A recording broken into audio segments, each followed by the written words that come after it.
शरद पवारांना एक मोठा धक्का बसलाय, कारण राष्ट्रीय समाज पक्षाचे प्रमुख महादेव जानकर महायुतीमधून लढणार आहेत। महादेव जानकरांनी काल मुख्यमंत्री एकनाथ शिंदे, उपमुख्यमंत्री देवेंद्र फडणवीस आणि उपमुख्यमंत्री अजित पवार यांची भेट घेतली। वर्षावर झालेल्या या बैठकीमध्ये जानकरांनी महायुती सोबतच राहण्याचा निर्णय घेतलाय। त्यांना एक जागा दिली जाणार आहे। आता ती एक जागा बारामतीची असणार का? महादेव जानकर बारामतीमधून लढणार का? अशी ही चर्चा राजकीय वर्तुळामध्ये रंगतेय। 2014च्या लोकसभा निवडणुकीमध्ये महादेव जानकर 69,000 मतांनी पराभूत झाले होते आणि त्यांना बारामतीमधून उमेदवारी दिली तर धनगर समाजाच्या मतांवर प्रभाव पडू शकतो।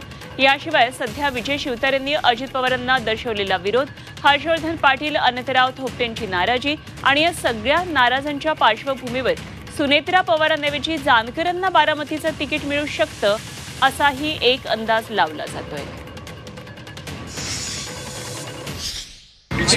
अमृत नोनी आर्थो प्लस, ये एक प्रूवन फॉर्मूला है। इसमें मौजूद नोनी फल के गुण और आयुर्वेदिक जड़ी बूटियां शरीर को जरूरी पोषक तत्व देने के साथ साथ हड्डियों और जोड़ों के घिसने, उनमें होने वाले सूजन और दर्द को रोकने में मदद करता है। दर्द मुक्त जीवन के लिए अमृत नोनी आर्थो प्लस। जानकर साहेब उपस्थित होते, राष्ट्रवादी काँग्रेस पक्षाचा अध्यक्ष म्हणून मी पण उपस्थित होतो।